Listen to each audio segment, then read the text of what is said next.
सहनावतु सहनौ भुनक्तु सह वीर्यं करवावहै तेजस्विनावधीतमस्तु मा विद्विषावहै।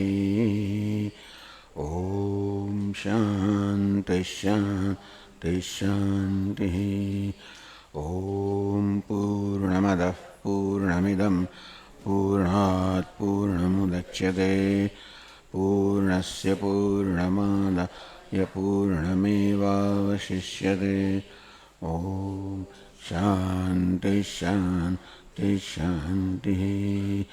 श्रुतिस्मृतिपुराणानाम् आलयं करुणालयं नमामि भगवत्पादं शङ्करं लोकशङ्करं। शङ्करं शङ्कराचार्यं केशवं बादरायणं सूत्रभाष्यकृतौ वन्दे भगवन्तौ पुनः पुनः। ईश्वरो गुरुरात्मेति मूर्तिभेदविभागिने व्योमवद्व्याप्तदेहाय दक्षिणामूर्तये नमः। ॐ पार्थाय प्रतिबोधितां भगवता नारायणेन स्वयं व्यासेन ग्रथितां पुराणमुनिना मध्ये महाभारतम् अद्वैतामृतवर्षिणीं भगवतीम् अष्टादशाध्यायिनीम् अम्ब त्वामनुसन्दधामि भगवद्गीते भवद्वेषिणीम्। यं ब्रह्मा वरुणेन्द्ररुद्रमरुतः स्तुन्वन्ति दिव्यैस्तवैः वेदैः साङ्गपदक्रमोपनिषदैः गायन्ति यं सामगाः। ध्यानावस्थिततद्गतेन मनसा पश्यन्ति यं योगिनः यस्यान्तन्न विदुःसुरगणाः देवाय तस्मै नमः। कर्मण्यकर्म यः पश्येत् अकर्मणि च कर्म यः स बुद्धिमान् मनुष्येषु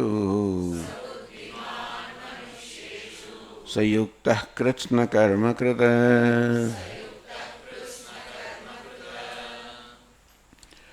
यह कर्मणि અકર્મ પશ્ચેદ જે કર્મમાં અકર્મના દર્શન કરે છે, અકર્મણિ ચ કર્મય અને અકર્મમાં કર્મના દર્શન કરે છે. સબુદ્ધિમાન મનુષ્યેષુ એ મનુષ્યમાં બુદ્ધિમાન છે. એટલે એ બહુ સ્પષ્ટ જ છે કે ભગવાન જે કહી રહ્યા છે વિપરીત કહી રહ્યા છે. કર્મમાં અકર્મના દર્શન કરે છે, અકર્મમાં કર્મના દર્શન કરનાર બુદ્ધિમાન કયો, યોગી કયો, કૃતાર્થ કયો. એવું કેમ બની શકે? એ રીતે જ બની શકે કે લોકો જેને કર્મ માને છે વાસ્તવમાં અકર્મ છે અને આ મહાપુરુષોમાં અકર્મને જુએ છે. એટલે આત્મા જે વાસ્તવમાં અકર્તા છે એને બધા કર્તા માને છે. એટલે કર્મમાં અકર્મ પશ્ચેદ એટલે જેને કર્તા માનવામાં આવે છે. જરા વોલ્યુમ ઊંચું કરી છે, હું જ ઊંચું કરીશું અહીંયા.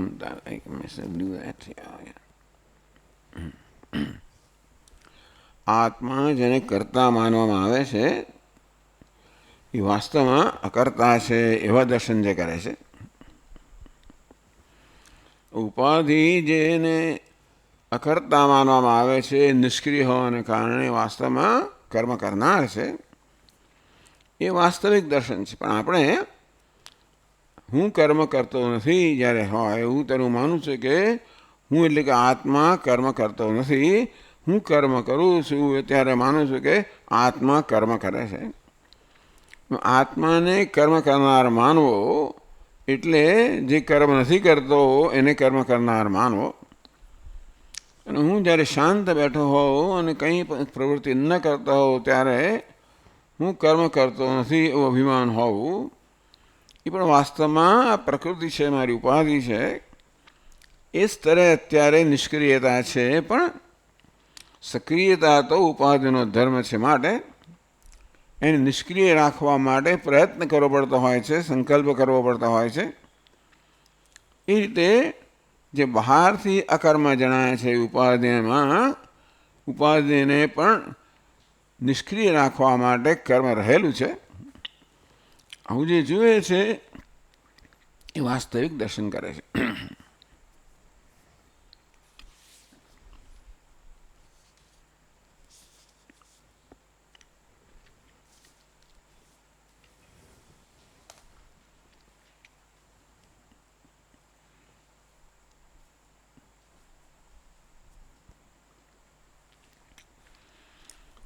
પ્રશ્ન પૂછવામાં આવ્યો નનું કર્મણીય અકર્મ દર્શનમ અકર્મજ્વા અકર્મ દર્શનમ ન તસ્મિન મિથ્યા ન તન મિથ્યા જ્ઞાનમ કિમ તર્હિ ગૌણમ વગેરે. તો આ મિથ્યા અને ગૌણ વચ્ચેનો ભેદ કરીને એવી દલીલ કરવામાં આવી. પણ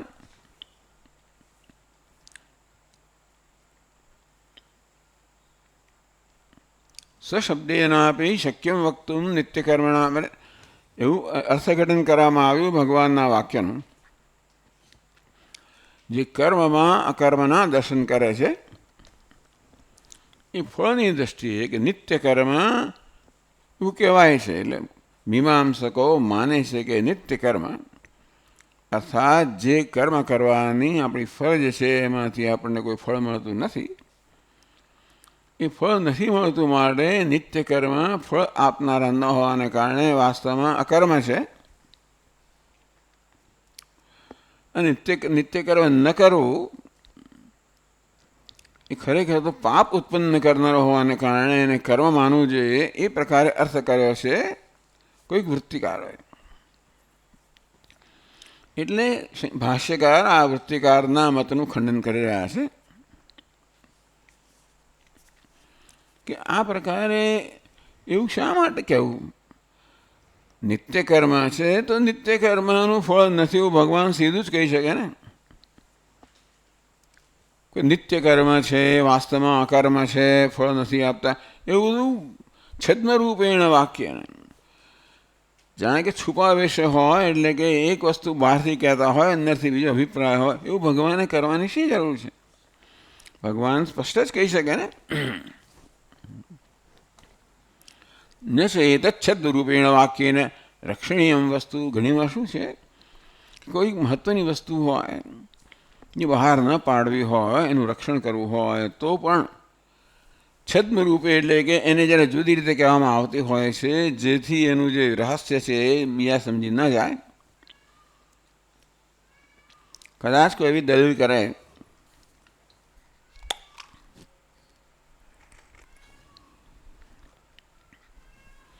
કે ભગવાન પણ એ રીતે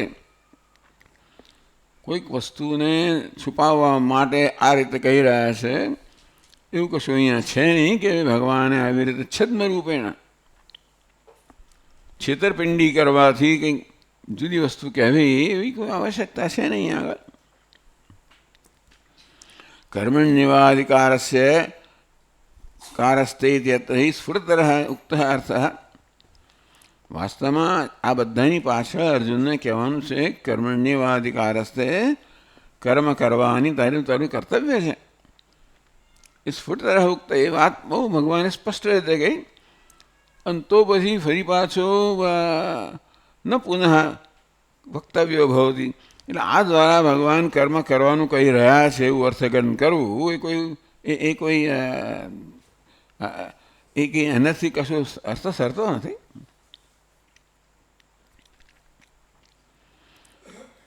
સર્વત્ર છે પ્રશસ્તમ બોદ્ધવ્યમ.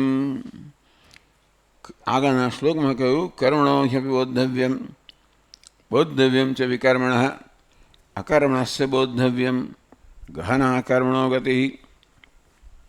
કર્મ વિશે પણ કંઈ જાણવા યોગ્ય છે, વિકર્મ વિશે જાણવા યોગ્ય છે, અકર્મ વિશે પણ જાણવા યોગ્ય છે.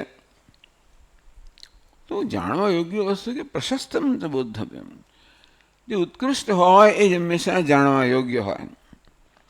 આમ કર્મમાં શું ઉત્કૃષ્ટ છે, અકર્મમાં શું ઉત્કૃષ્ટ છે, વિકર્મમાં શું ઉત્કૃષ્ટ છે એ જાણવા યોગ્ય હોય. અને કર્તવ્ય એ જ કરવા યોગ્ય હોય. ન નિષ્પ્રયોજનમ બોદ્ધવ્યમ, વાસ્તવમાં નિત્ય કર્મ છે એને અકર્મ કહેવું કોઈ પ્રયોજન સરતું નથી. એટલે કહે છે કે આવી જે પ્રયોજન જેનાથી ન સરે એ વસ્તુ બોદ્ધવ્ય એટલે જાણવા યોગ્ય કહેવાય નહીં. મિથ્યા જ્ઞાનમ બોદ્ધવ્યમ ભવતી તત્પ્રત્યવસ્થાપિતમ છે. તો અવસ્થાભાસમ અહીંયા લખેલું છે, મેં પણ પેન્સિલમાં લખ્યું જૂના જમાનામાં, વા વસ્ત્વાભાસમ. તો વસ્તુ આભાસમ એટલે ક્યાં તો મિથ્યા જ્ઞાન હોય કે વસ્તુનો આભાસ હોય, એ કોઈ વસ્તુ જાણવા યોગ્ય બનતી નથી. હવે આપણે ભાષ્યમાં આગળ વધીએ. નાપી નિત્યાનામ અકરણાત અભાવાત પ્રત્યવાયોત્પત્તિ ના સતો વિજ્ઞતે ભાવઃ ઇતિ વચનાત કથમ અસદસજ્જાયેત ઇતિ ચ દર્શિતમ. હવે શું કહે છે મીમાંસકો? અકરણે પ્રત્યવાય, હવે નિત્ય કર્મ અર્થાત તમારી જે ફરજ છે, કર્તવ્ય છે, ન કરો તો તમને પાપ લાગે. આમ સમજી શકાય એવું છે કે ભાઈ તમે જે કરવાનું છે ના કરો તો એ ખોટું કર્યા બરોબર છે એમ કહેવાય વ્યવહારમાં કદાચ, પરંતુ તર્કની દ્રષ્ટિએ જોવા જઈએ તો કશું ન કરવાથી કશી ફળ કંઈ ઉત્પન્ન ના થવું જોઈએ. તમે ન કરો તેથી પાપ લાગે એવું ન થવું જોઈએ. વેદાંતિ નવું કહે છે. મીમાંસકો કહે છે અકારણે પ્રત્યવાય, તમે તમારી ફરજ ન બજાવો તો તમને પાપ લાગે. વેદાંતિને કે એવું કેમ બની શકે? કશુંક ન કરવાથી, અરે ફરજ પણ ન બજાવવાથી, કંઈક ન કરવાથી પાપ ઉત્પન્ન થાય, કશું ઉત્પન્ન થાય એવું કેમ બની શકે? નાપી નિત્યાનામ અકરણાદ, નિત્ય કર્મને ન કરવા, એ ન કરવાનું શું કહેવાય? અભાવ કહેવાય. નિત્ય કર્મ ન કરવું એટલે અભાવરૂપ છે. પ્રત્યવાય ઉત્પત્તિ, અભાવ એટલે ન હોવું. નિત્ય કરવું ન કરવું, એ ન કરવાથી, એ અભાવમાંથી કશી વસ્તુ જન્મે નહીં. ભાવમાંથી એટલે જે વસ્તુ ભાવ હોય, જન્મતી હોય, જન્મેલી હોય, અસ્તિત્વ ધરાવતી હોય, એમાંથી કંઈ ઉત્પન્ન થાય. જેનું અસ્તિત્વ જ નથી એમાંથી કંઈ ઉત્પન્ન થઈ ના શકે. અકરણે પ્રત્યવાય, તમે કર્મ ન કરો તો તમને પાપ લાગે. વેદાંતિન આ સૂત્ર સ્વીકારતા નથી. કશું ન કરવું એટલો અભાવ થયો, એમાંથી પાપ નામની ભાવ વસ્તુ કેવી રીતે ઉત્પન્ન થાય? ન કરવું એ કેવું છે? અસત છે, અભાવ છે, ન હોવાપણું છે. પછી પાપ જન્મે એ કેવું છે? એ હોવાપણું ધરાવે છે. તો અભાવમાંથી ભાવ કેમ જન્મી શકે? ન જન્મી શકે. એ માટે ભાષ્યકાર આવી નાની વસ્તુ છે એના માટે એ શાસ્ત્રનું વચન ટાંકે છે. કથમ અસત સજ્જાયેત, છાંદોગ્ય ઉપનિષદનું વાક્ય છે કે અસતમાંથી સત કેમ જન્મે?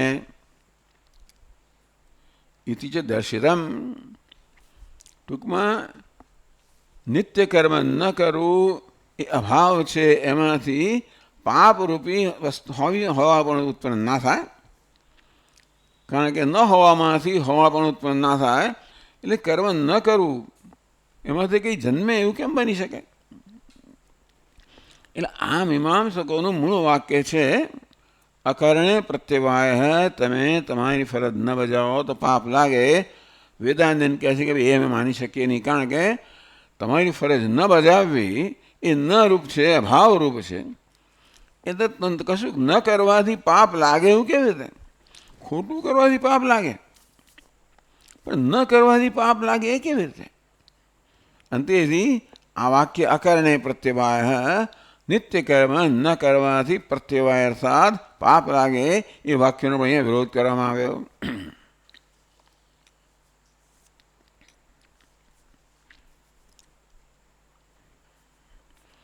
असत सज्जन्म प्रतिषेधात्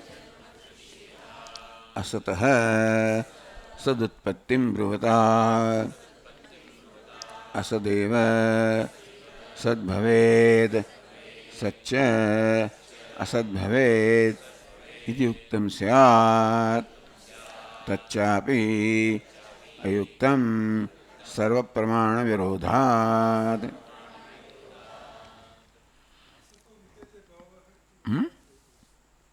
ના સતો વિદ્યતે ભાવ આમાં છે.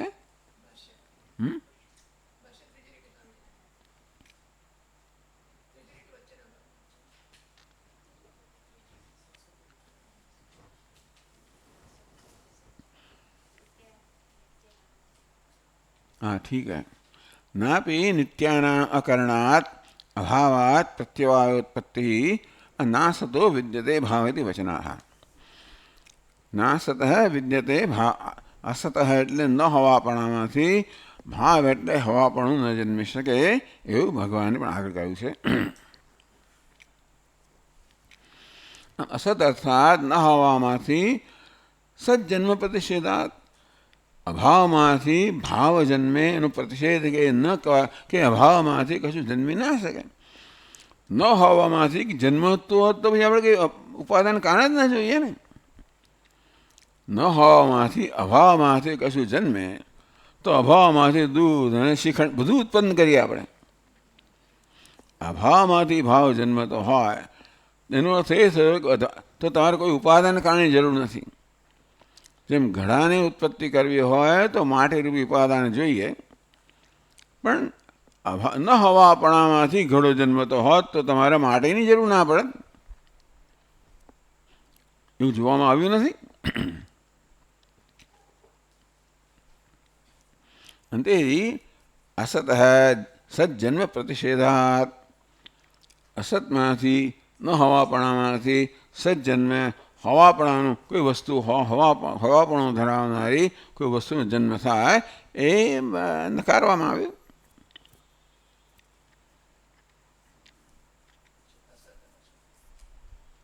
હા અસત સદુત્પત્તિમ બ્રુવતા.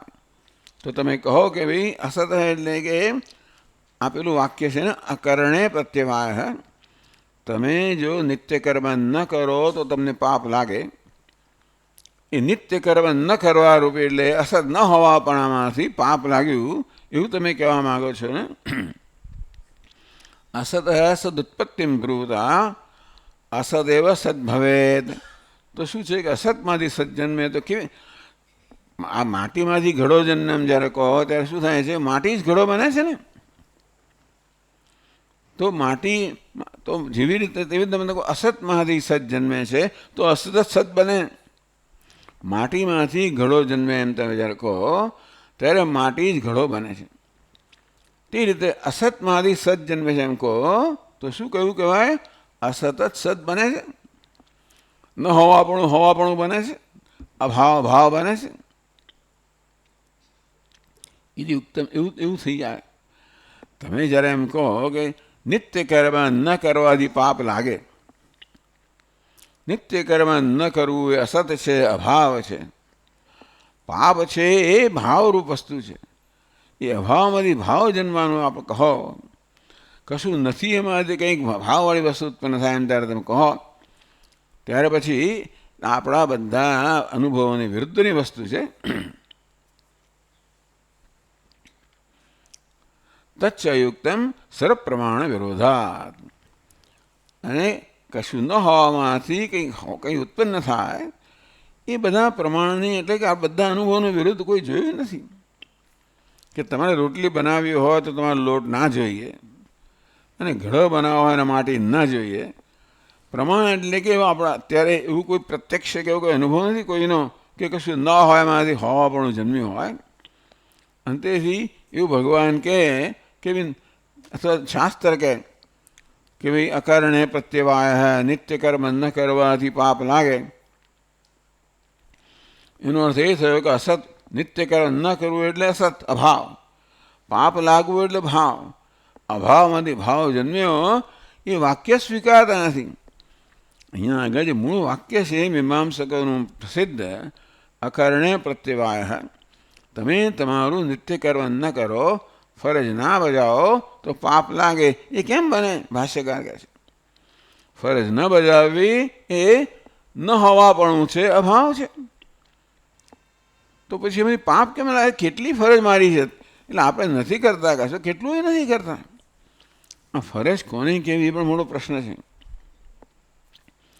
આમ તો બધા વૈજ્ઞાનિકો અથવા તો ચિંતકો કહે છે કે દુનિયા કોઈ પણ ખૂણાની અંદર કશું થતું હોય ને, ત્યાં ભૂખમરો છે, ત્યાં યુદ્ધ છે, ત્યાં એમાં આપણે સંડોવાયેલા છે. કોઈક રીતે કંઈક આપણે કરવાનું ના કર્યું હોય, ન કરવાનું કર્યું હોય, એ રીતે આપણે બહુ દૂરથી સૂક્ષ્મ રીતે પણ સંડોવાયેલા હોઈએ જ છે.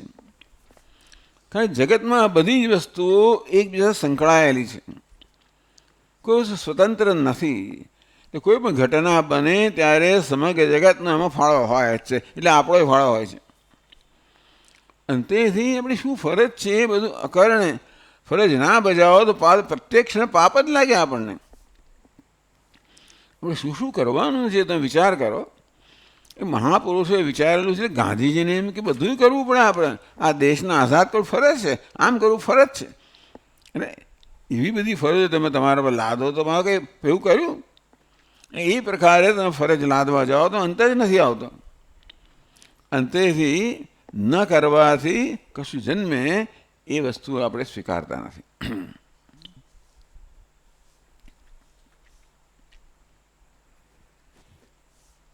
આગળ કહે છે કે અકરણે પ્રત્યવાય, નિત્ય કર્મ ન કરવાથી તમને પાપ લાગે. તો નિત્ય કર્મ કરવાથી શું કશું ના થાય? નિત્ય કર્મ કોને કહેવાય? જેનું કોઈ ફળ નથી. ન કરવાથી પાપ લાગે, પણ કરવાથી કશું પુણ્ય ના મળે. વિચિત્ર વસ્તુ છે ને. નિત્ય કર્મ એવા પ્રકારનું કર્મ છે જે આપણી ફરજ છે, જે કરવાથી કશું ફળ ના મળે, કે લાભ ન થાય. ન કરવાથી ગેરલાભ થાય. એ કહે છે આ તો એટલે કે આ શાસ્ત્ર આપણને આ નિત્ય કર્મ કરવાનો આદેશ કરે છે. જે કરવાથી કશું ફળ મળતું નથી, તો શાસ્ત્ર એવો આદેશ કરે કે આપણે આટલો પ્રયત્ન કરીએ ને કશું ફળ જ ના મળે, કોઈ લાભ જ ના હોય. એટલે કહે છે ન ચ નિષ્ફલમ વિદધ્યાત કર્મશાસ્ત્રમ દુઃખરૂપત્વાત દુઃખસ્ય ચ બુદ્ધિપૂર્વકતયા કાર્યત્વ અનુપપત્તેઃ. આ કર્મશાસ્ત્ર છે જે આપણને નિત્ય કર્મ કરવાનો આદેશ આપે છે. તો કહે છે કે નિષ્ફલમ. હવે એમ કહો કે નિત્ય કર્મ કરવાથી કોઈ ફળ નથી, એવું મીમાંસકો માને છે. જોકે એનું પછી મેં કહ્યું ને ગઈકાલે આપણે કહેતા હતા કે કોઈ રીતે સમજાવે કે તમે પૂર્વમાં જે પાપ કર્યા છે ને એ પાપ કપાય છે, તમે અહીંયા નિત્ય કર્મ કરો તો. એ તો પછી પણ આમ તો કહું કે નિત્ય ન કરવાથી પાપ લાગે. નિત્ય કર્મ કોને કહેવાય? જેને કરવાથી કશો લાભ ન થાય, ન કરવાથી ગેરલાભ થાય. આવી જાતનું નિત્ય કર્મ છે. તો કર્મશાસ્ત્ર આપણને આવું દુઃખરૂપત્વ. કર્મ એટલે દુઃખરૂપ. કર્મ એટલે પરિશ્રમ તો કરવો જ પડે ને. કોઈ પણ કર્મ કરવું હોય તો આપણે પ્રયત્ન કરવો પડે. પ્રયત્ન કરવા પડે એટલે કંઈક આપણે વેઠવું તો પડે જ ને. હાથે ઊંચો કરવો પડે, કંઈક કરવું પડે, ત્યારે કંઈ કંબન નમાવી તો પડે ને ભાઈ. હા તો જેનો સૂકા શું છે, શેક્યા પાપડનો કટકોય કરતો નથી કોઈ ધારો કે એ બધું કહેવામાં આવે ઘરની અંદર. કારણ કે આવું છોકરીને સાંભળવા મળે છે કે એમણે જ બધું કરવાનું હોય, છોકરાઓને કરવાનું હોય નહીં. પણ એટલે આવી રીતે તમે ન કરવાથી કંઈ મળે ગેરલાભ થાય આવી જાતનું તો બરાબર છે નહીં. અને શાસ્ત્ર પણ ન ચ નિષ્ફલમ વિદધ્યાત કર્મશાસ્ત્રમ.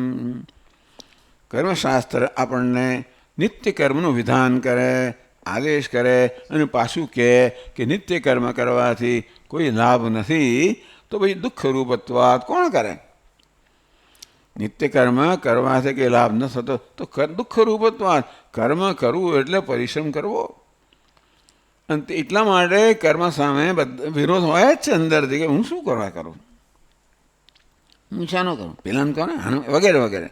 એટલે કંઈ નહીં કે આપણે અંદરથી એવું બહાનું કાઢીએ કે ભાઈ હું કોઈ એને ટાળી શકું. કંઈ કર્મ કરવું એટલે કોઈને કોઈ પરિશ્રમ કરવો, એ તકલીફ લેવી પડે.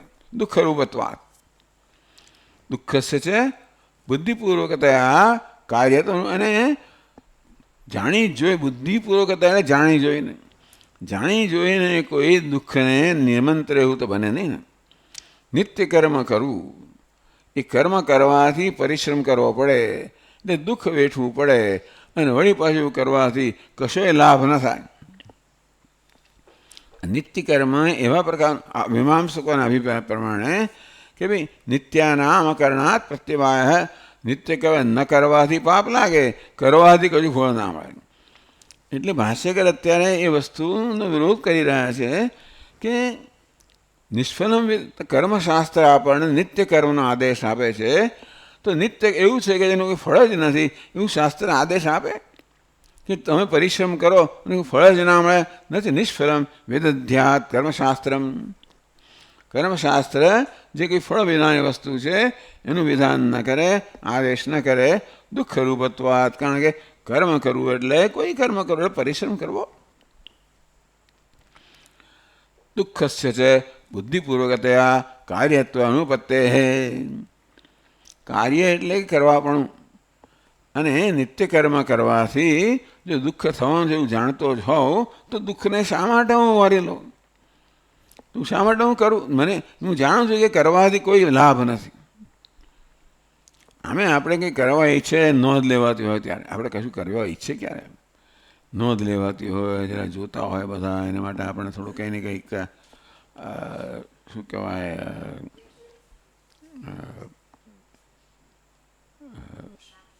આની થોડી પ્રશંસા મળતી હોય. આમ આપણે કંઈ કરીએ ત્યારે આવી બધી અપેક્ષા તો હોય જ ને. ભગવાન કહે છે ભાઈ આનું નામ જ તો તમારે નિસ્વાર્થ કર્મ એટલે આ કશાય અપેક્ષા વગર કરવું. સામાન્ય રીતે ભગવાનને કહેવાની જરૂર કેમ પડી? કારણ કર્મ કરીએ ત્યારે કંઈ ને કંઈ અપેક્ષા હોય જ અંદર કે ચાલો કંઈ નહીં તો એ નોંધ લેવાય, કંઈક એની મને કંઈ ભૌતિક લાભ ન મળે તો પણ ચાલો કંઈક આવી રીતે એની નોંધ લેવાય, થોડીક પ્રશંસા થાય. એટલે આવી કશીક સૂક્ષ્મ તો અપેક્ષા હોય જ છે. કંઈ પરિશ્રમ કરીએ પહેલાં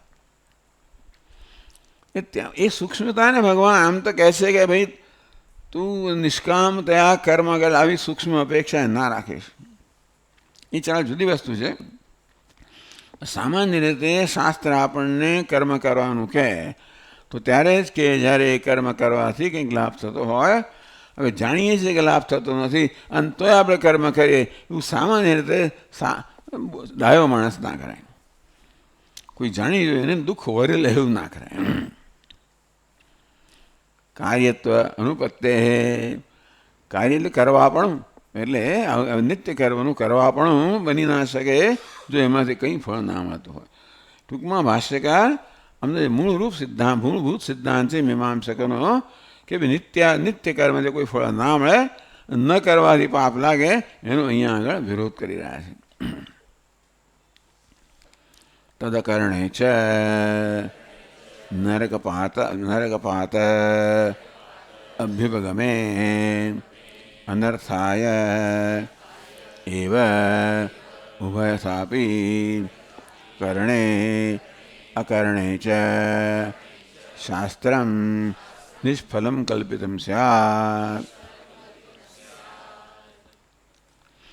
નિત્ય કર્મ કરવાથી કશો લાભ ન થાય, અકરણે ન કરવાથી પાપ લાગે. તદ અકરણે છે નરકપાત. પ્રત્યવાય એટલે કે નરકમાં જવું પડે. નરકપાત અભ્યુગમે છે એટલે તમારી ફરજ ન બજાવવાથી નરકમાં જવું પડે. પ્રત્યવાયનો અર્થ પાપ લાગે. ચાલો અનર્થ થાય ઉભય સાપી નિત્યકર્મ કરવું એટલે પરિશ્રમ કરવો અને કશું ફળ ના મળવું. નિત્યકર્મ ન કરવું એટલે મારે નરકમાં જવું. આ બંને રીતે ઉભય સાપી. કરો તોય પણ દુઃખ, ન કરો તોય દુઃખ. કરો તો દુઃખ કેમ? કારણ કે એ બધું વેઠ્યા પછી કોઈ લાભ નથી મળતો, એને કોઈ નોંધે નથી, કશું નથી થતું. અને ન કરવાથી ઉપરથી પછી સજા થાય છે. એટલે ઉભયતા આપી કરણે અકારણે છે. શાસ્ત્રમ નિષ્ફલમ કલ્પિતમ સ્યાત. તો બધી રીતે આ શાસ્ત્ર જે આપણને નિત્ય કર્મ કરવાનો આદેશ આપે છે એ નિષ્ફળ થયું. શાસ્ત્ર કોઈ પ્રકારના ફળ વગર આપણે આ કરવાનું કહે છે એવું કરે છે નહીં. હંમેશા કંઈક લાભ થતો હોય આપણને તો જ કરવાનું શાસ્ત્ર કહે. શાસ્ત્ર જાણે છે કે કોઈ પણ બુદ્ધિમાન વ્યક્તિ એમ કોઈ કશું કરવાની નથી જેમાં તેને કંઈ લાભ ન થતો હોય કે કંઈ ગેરલાભમાં બચતો હોય. બેમાંથી એક વસ્તુ, ક્યાં તો કરવાથી ગેરલાભથી બચીએ તો એ કરીએ, અથવા કરવાથી લાભ મળતો હોય તો પણ કરીએ. એ બંધ એકે ના હોય તો કોઈ કશું કરે નહીં. નહીં, શાસ્ત્ર એવું કરવાનું કહે પણ નહીં. કારણ કે માણસ શાસ્ત્ર કહે છે માટે કરે છે એવું નથી. આ તો કારણ કે માણસે કરવું હોય તો કરે છે.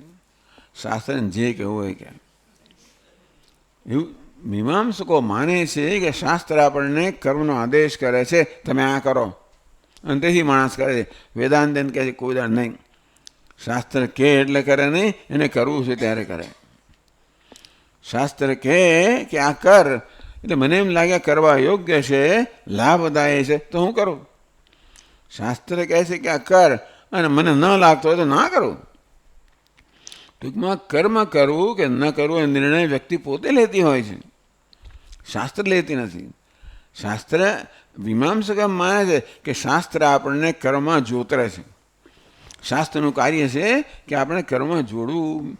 વેદાંત કે નહીં, શાસ્ત્ર તો તું આ કર્મ કરો, આવી જાતની ફરજ બજાવ, આ પ્રકારે વિધિ નિષેધ કે આ કરવું જોઈએ, આ ન કરવું, આ કરવું જોઈએ એમ કહે છે. શા માટે? એ એનો અર્થ એવો કરવાનો કે કરવાનો આદેશ આપે છે એમ નહીં, એમ કરવાથી તને લાભ થશે. એટલે શાસ્ત્રનું વિધિ વાક્ય છે.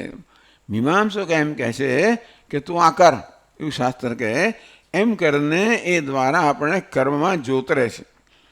વેદાંત કે નહીં ભાઈ આ કર એમ કે તેથી શું થયું? ભલે ભલે જે કહેવું હોય કે હું ક્યારે કરું, મારે કરવું હોય ત્યારે કરું, અને ક્યારે કરવું હોય એમાં લાભ થતો હોય તો. અને તેથી માણસ નક્કી કરે કે કરવું કે નહીં. કોઈ કાયદો નક્કી નથી કરતું. કાયદો છે માટે હું કરું છું એમ નહીં, હું કરવા માંગુ છું માટે કરું છું. કાયદાનો ભંગ બધે થતો હોય છે, એને કંઈ લાભ ન થતો હતો. પેલું લખી રાખે, અહીંયા લખ્યું છે કે આ જગ્યાએ સીસીટીવી તમે કેમેરાની નજર હેઠળ છો તો કદાચ પેલો કંઈક માને. બાકી એવું ના હોય તો બધા વખતે આ કરવું ને તે કરવું ના, એવું કોઈ કરે બરે નહીં. સીધો જતો ઉપર નીચે પેલા ના તું કોઈ જે કરવું એ કરે. આ તો તમે સીસીટીવી કેમેરાની નજર હેઠળ છો ત્યારે આ પર કોઈ નજર રાખી રહ્યું છે ત્યારે આપણે જે કરવું જોઈએ કરવું, બાકી ના કરીએ. એટલે પેલું મને બહુ વર્ષો પહેલાં કે ભાઈ American doesn't believe in law, doesn't follow law, he follows what he wants to do. એટલે અમેરિકન એટલે માણસ, ટૂંકમાં માણસ માત્ર. કાયદો છે માટે કરું છું એવું નથી, મારે કરવાની જરૂર લાગે છે માટે કરું છું.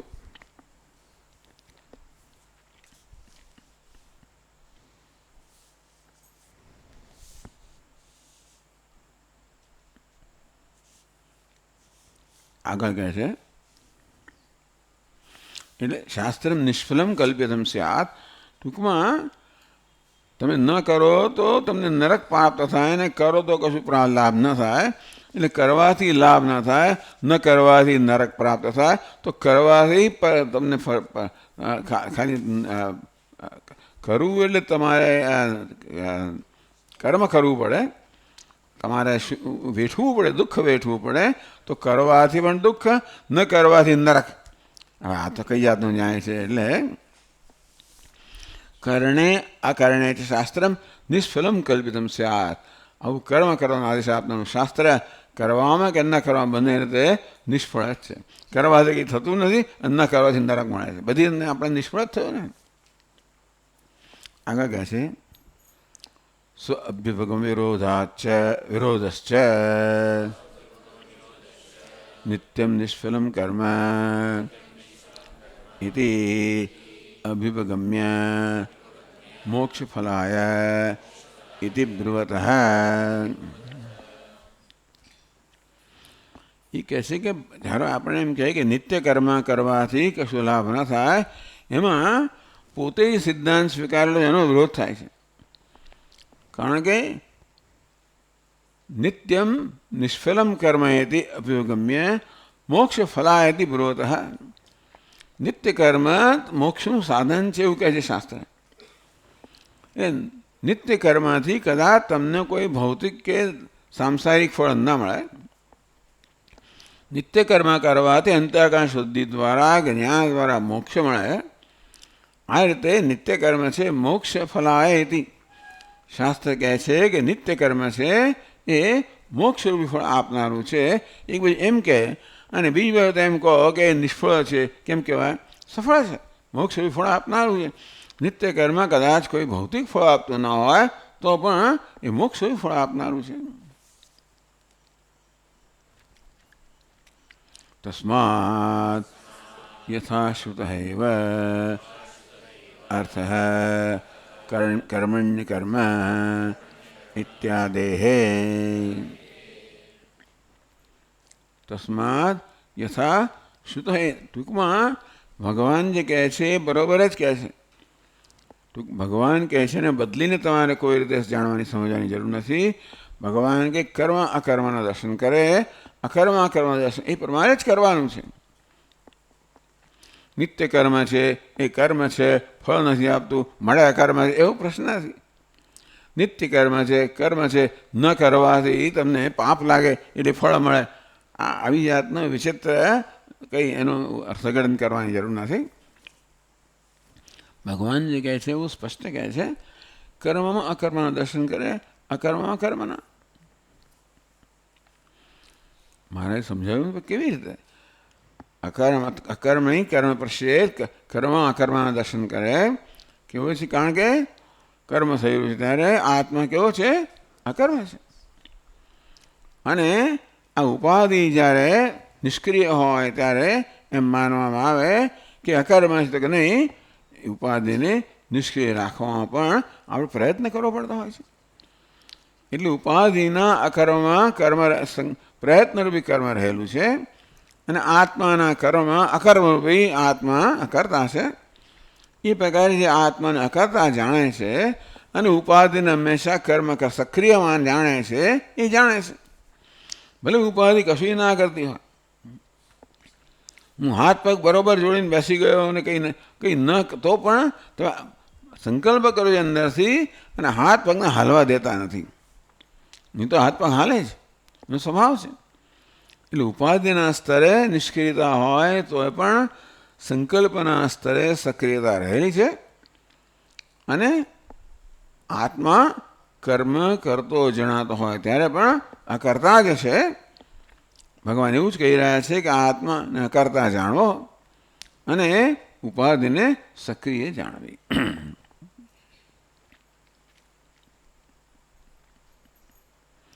તથા ચ વ્યાખ્યાતઃ અસ્માભિઃ શ્લોકઃ.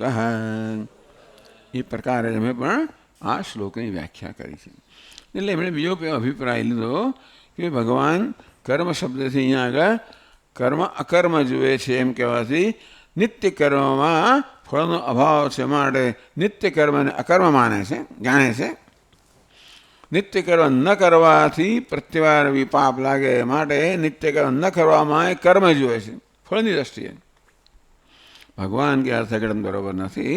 અમે કહ્યું તે જ પ્રમાણે છે કે કર્મ થઈ રહ્યું છે ત્યારે પણ આત્મા અકર્તા છે અને ઉપાધિ નિષ્ક્રિય જણાતી હોય ત્યારે પણ એમાં એને ન કરવામાં પણ પ્રયત્નરૂપી કર્મ રહેલું છે.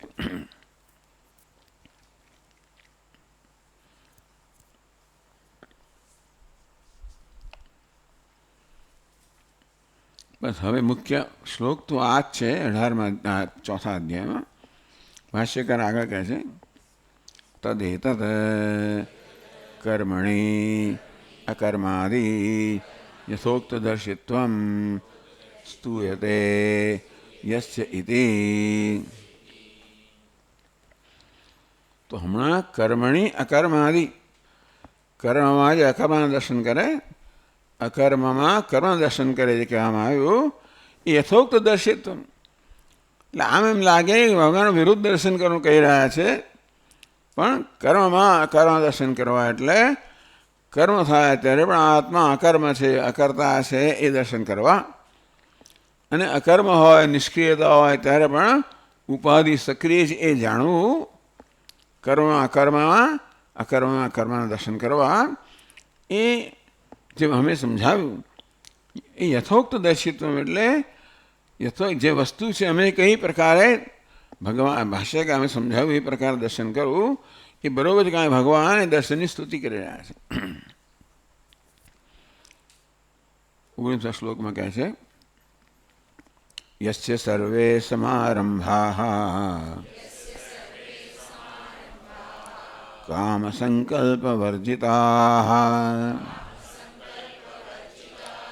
જ્ઞાનાગ્નિદગ્ધ કર્માણમ તમાહુઃ પંડિતં બુધાઃ.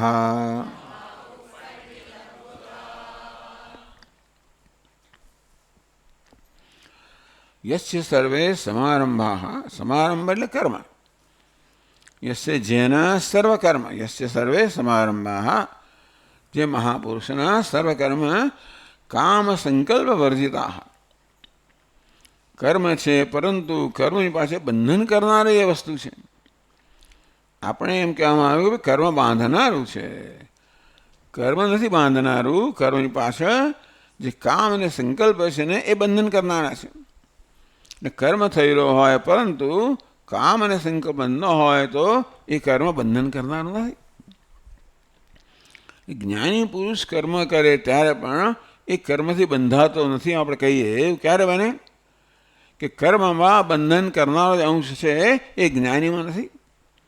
આ કામ અને સંકલ્પ છે એ બંધન કરનારો અંશ છે. તો કામ સંકલ્પ વર્જિતા, ચાલો આવશે એટલે આપણે સમજાવીશું. ચાલો, કામ એટલે શું? ઈચ્છા. સંકલ્પ એટલે આ વસ્તુ ઉપયોગી છે. સંકલ્પ એટલે આ વસ્તુ વિશેનો મારો અભિપ્રાય કે આ વસ્તુ ઉપયોગી છે અને માટે મને એની ઈચ્છા. કામ અને સંકલ્પ, ઈચ્છા ક્યારે જન્મે? જ્યારે કોઈ વસ્તુને ઉપયોગી માનું. પહેલાં વસ્તુને ઉપયોગી માનવી એ સંકલ્પ છે, એમાંથી એને પ્રાપ્ત કરવું એ કામના છે, એમાંથી પ્રાપ્ત કરવાનો પ્રયત્ન એ કર્મ છે. સંકલ્પ ભલે ભગવાન કામ સંકલ્પ કહે છે, પણ ખરેખર તો ક્રમ કેવો છે? સંકલ્પ કામ કર્મ. એટલે દરેક વસ્તુ વિશે આપણા સંકલ્પ હોય છે. કંઈ પણ વસ્તુ હોય મનમાં આ ઉપયોગી છે કે નથી એવું નક્કી થાય. ઉપયોગી હોય તો એક પ્રકારનો વ્યવહાર થાય, ઉપયોગી ન હોય તો બીજા પ્રકારનો વ્યવહાર થાય. અનુકૂળ છે કે પ્રતિકૂળ છે? અનુકૂળ હોય તો એક પ્રકારનો વ્યવહાર થાય, પ્રતિકૂળ તો બીજા પ્રકારનો વ્યવહાર થાય. આમ કશો વ્યવહાર કરતાં પહેલાં મારા મનમાં એ વસ્તુ વિશે આ નિશ્ચય થઈ ગયો હોય છે. અનુકૂળ છે, પ્રતિકૂળ છે, કામ તો મેળવવા યોગ્ય છે કે મેળવવા યોગ્ય નથી, પછી જ વ્યવહાર કરું છું. એટલે પહેલાં મનમાં સંકલ્પ જન્મે, આના વિશે અભિપ્રાય જન્મે કે આ વસ્તુ કેવી છે, ઉપયોગી છે અમારા માટે, ઉપયોગી છે કે ઉપયોગી નથી, અનુકૂળ છે કે પ્રતિકૂળ છે, પ્રાપ્ત કરવા યોગ્ય છે કે પ્રાપ્ત કરવા યોગ્ય નથી. આ પહેલાં મનમાં થઈ જતું હોય છે. પછી આપણે કર્મ કરતા, પછી કામના જન્મે જો પ્રાપ્ત કરવા યોગ્ય છે એવો અભિપ્રાય હોય તો એને પ્રાપ્ત કરવાની કામના જન્મે. આ નિરુપયોગી છે એવો અભિપ્રાય તો પછી કોઈ કામના ન જન્મે. એટલે વસ્તુની કામના એમને જન્મતી નથી. એ વસ્તુ વિશેના અભિપ્રાયમાંથી જન્મે છે. એ દરેકનો અભિપ્રાય જુદો હોઈ શકે, એટલા માટે દરેક વ્યક્તિનો આ વસ્તુ સાથેનો સંબંધ ભિન્ન ભિન્ન હોઈ શકે. કોઈના ઉપયોગી હોય, કોઈ ના હોય વગેરે, અથવા કોઈ ઉપયોગી માને, કોઈ ન માને. પરંતુ વ્યવહાર કરતા પહેલાં મારા મનમાં આ પ્રકારનો અભિપ્રાય બંધાતો હોય છે. કોઈની સાથે અત્યારે તમે વાત કરો ત્યારે પણ અભિપ્રાય બંધાયેલો જ હોય કે ભાઈ આ બધા શ્રોતાઓ છે એ મને સાંભળવા માંગે છે, હું જે કહું છું એની કિંમત કરે છે. આવી જાતનો અભિપ્રાય મનમાં હોય તો જ પછી તમને કરવા માટેની પ્રેરણા મળે, તો ના મળે. બોલતો ને બધા કે ઉપર જોતા હોય અને પંખા ગણતા હોય અને આવું કરતા હોય તો વક્તા નિરુત્સાહ થઈ જાય. એવું થતું હોય જ ઘણી વાર. અને તો પછી તમારો ઉત્સાહ ના જન્મે તો ધીમે ધીમે પછી પ્રયત્નમાં જતો રહે. એટલે આ પ્રવચન થતું એમાં શ્રોતાઓ ભલે કંઈ ન કરતા હોય એમ જણાય, પણ શ્રોતાઓનો મહત્વનો ફાળો છે. એમના મોં પર જે ભાવ છે એ પરથી વક્તામાં ઉત્સાહ જન્મે કે ભાઈ નિરુત્સાહ જન્મે, જે જન્મતું હોય. તેથી પ્રેરણા આપનારા છે જે શ્રોતાઓ છે તે પણ આ પ્રકારે અભિપ્રાય તો હોય જ છે. અને પછી આગળ કામ થાય, બોલવું કે ના બોલવું, બોલવા યોગ્ય છે કે નહીં, આ સાંભળવા માગે છે કે નહીં, વગેરે વગેરે. આ અભિપ્રાય બંધાય પછી જ આગળ વધે કામ. તો કામ કંઈ પણ કર્મ થતાં પહેલાં આ પ્રકારે સંકલ્પ થતો હોય છે. કામ અને સંકલ્પ, પહેલાં સંકલ્પ જન્મે, મેં કહ્યું તેમ આ ઉપયોગી છે. પછી કામના જન્મે કે મને જોઈએ છે. પછી કર્મ જન્મે એને પ્રાપ્ત કરવાનો પ્રયત્ન. આવો ક્રમ છે. હવે તમે વિચાર કરો, મહાપુરુષનું વર્ણન કરે છે, એ કર્મ કરે છે એટલે આપણા કર્મના પ્રેરક બળો કયા છે? આ કામ અને સંકલ્પ એ કર્મના પ્રેરક બળો છે ને. આ જ્ઞાની પુરુષ કર્મ કરે છે એની પાસે કામ અને સંકલ્પ જ નથી. આ પ્રેરક બળો છે એ વાસ્તવમાં બંધન કરનારા છે. કર્મની પાછળ જે કામના છે, સંકલ્પ છે કે આ ઉપયોગી છે, કામના છે કે મને જોઈએ છે, અને પછી કર્મ થાય છે, તો કર્મની પાછળ આ કામના અને સંકલ્પ છે એ બંધન કરનારા પરિબળો છે. અજ્ઞાની પુરુષ કર્મ કરે ત્યારે આ બંધન કરનારી વસ્તુ જ નથી. એટલે કર્મ કરે છે પણ જેવી રીતે સાપની પેલી એને કોથળી કાઢી લેવામાં આવે તો પછી સાપ ઝેર વગરનો થઈ જાય તો સાપ માટે દેખાવાનો હોય. તેવી રીતે જ્ઞાની મહાપુરુષો કર્મ કરે ત્યારે કર્મ દેખાય બધું, પરંતુ એમાં બંધન કરનારો કોઈ તત્વ ના હોય, કોઈ અંશ ના હોય. એ ભગવાન કહી રહ્યા છે, આપણે એને જોઈશું આગળ. ઓમ પૂર્ણમદ પૂર્ણમિદમ પૂર્ણાત પૂર્ણમુદચ્યતે પૂર્ણસ્ય પૂર્ણમાદાય પૂર્ણમેવાવશિષ્યતે. ઓમ શાંતિ શાંતિ શાંતિ. શંકરં શંકરાચાર્યં કેશવં બાદરાયણં સૂત્રભાષ્યકૃતૌ વંદે ભગવन्तौ પુનઃ પુનઃ. ઈશ્વરો ગુરુવયાત્મેતિ મૂર્તિભેદવિભાગિને તદેહાય દક્ષિણામૂર્તયે નમઃ. ઓમ શાંતિ શાંતિ શાંતિ. હરિ ઓમ. શ્રી ગુરુભ્યો નમઃ. હરિ ઓમ.